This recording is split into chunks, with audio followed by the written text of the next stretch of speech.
All right, friends, it's probably not much of a stretch to say that this word may be the scariest word in the English language, or maybe the word you least want to hear about yourself or someone you care for. Mr. Coextras.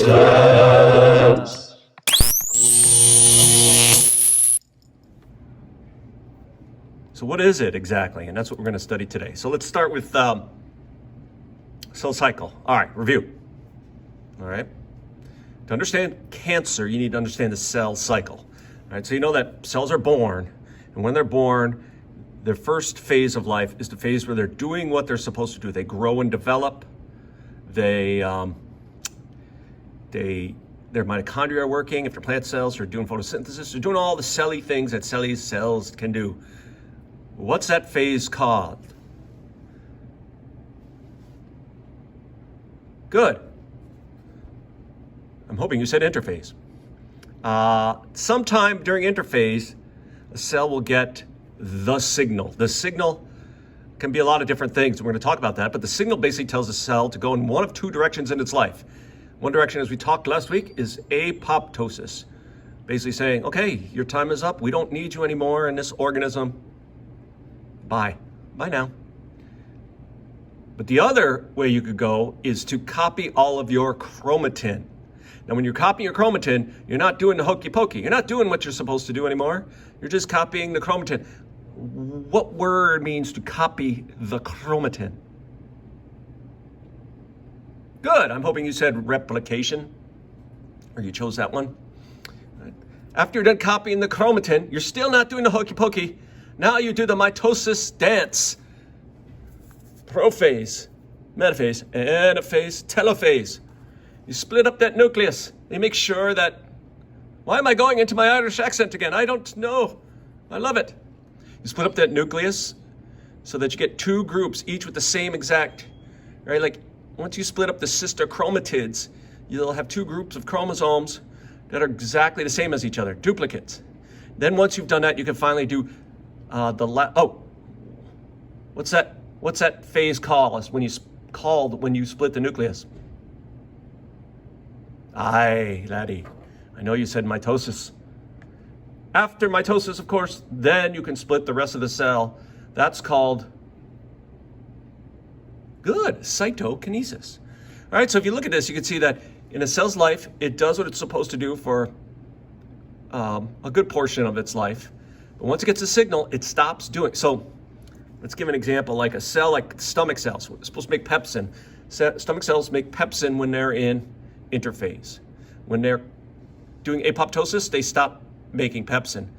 And if they're copying themselves, they're not making pepsin. Who's making pepsin if they're copying themselves? Hopefully other cells that are in interphase, and hopefully the baby cells, the daughter cells, will start making pepsin too. So let's look at the signal. Aye, the signal. What is the signal? Signal could be a lot of things. What causes cells to stop doing what they're supposed to do and either kill themselves or copy themselves? And there are lots of different signals. Okay, some of them come from inside the cell itself, from the chromatin.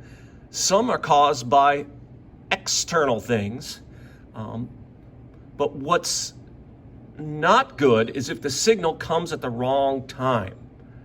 Okay, we're going to go back, right? The signals, let's go back here. The signal's supposed to come, if the signal comes early, right? That means that cell has spent less time doing what it needs to do, hasn't even grown that much.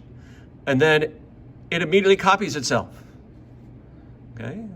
So now, like, hey, let's just use skin cells. Let's say skin cells, normally it takes a week to go from one skin cell to two skin cells. So, right, like, on week 1, you have 1 skin cell. Week 2, you have 2 skin cells. Week 3, you'll have 4 skin cells. Right? But if the signal came early, let's say the signal came after only half of a week. Let's see, week 1, you start with 1 cell, you'd have 2, and then 4 after week 1. And then you'd have 8 and 16 after week 2. Then you'd have 32, 60. You'd have 64 after 3 weeks. You're supposed to only have 8, but you got 64. You know what that's going to look like, right? It's going to look like a lump of cells. We call that a tumor. Now, not all tumors are bad, but if a tumor is a lump and it keeps dividing, that's when it's officially called a cancerous tumor. You can tell by looking at them they often, if you have a lump, they'll do what's called a biopsy, where they look at the cells under a microscope.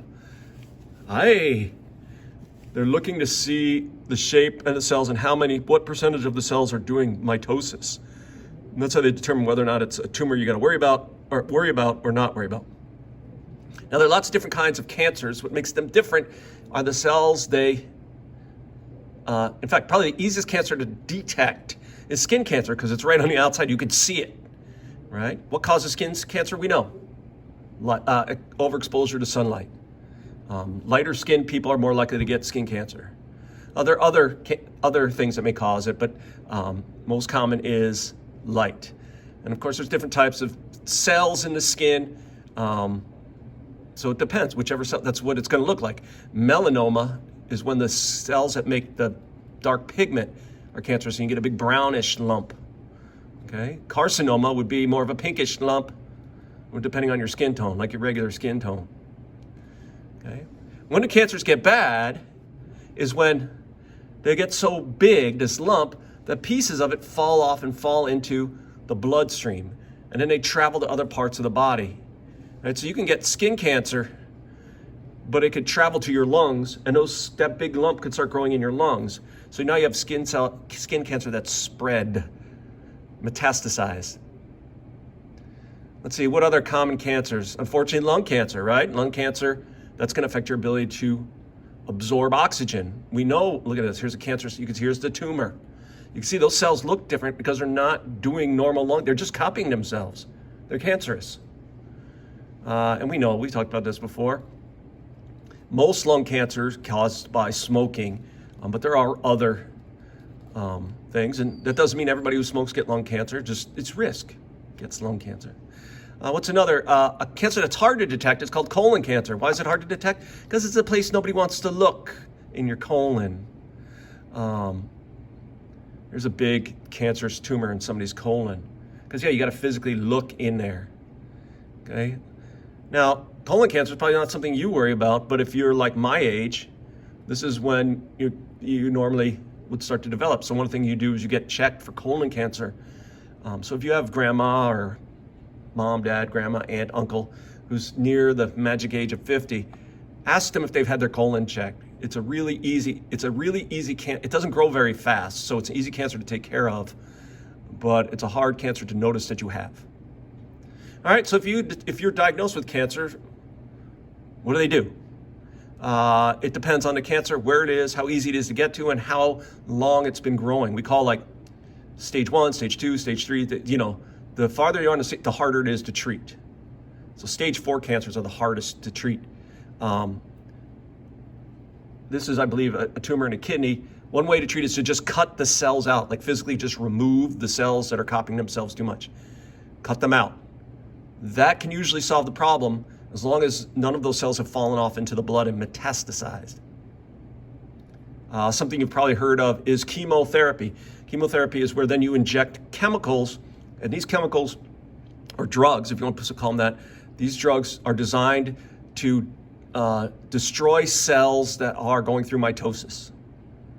Not just cancer cells, right? So some of the side effects of chemotherapy are any cells that are growing get killed.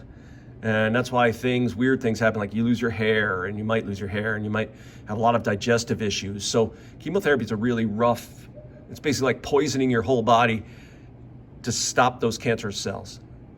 You would only use this if you can't reach the cancer, or if there's a good chance it may have started to spread.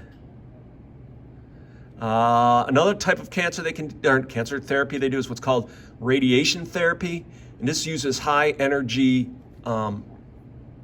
rays to destroy cells. Again, it's got to be really targeted, because it not only will destroy cancer cells, it will destroy the surrounding cells. But the nice thing is you can pinpoint it. Like people have prostate cancer, we'll talk about that later, or their bladder cancer. They usually take a little radioactive seed and they shove it up in there to destroy those cells. It's not comfortable. What's really interesting to me is the cutting edge of cancer treatment is what's called immunotherapy. That is, remember apoptosis? Train your own immune system to find cells that are cancerous and have them kill them for you. The reason that's hard to do is because cancer cells are your own cells. Your immune system does not recognize them as being foreign. All right, so that's kind of a quick overview of cancer, the scariest word in the English language, one you never want to hear about yourself. All right, let's get to work.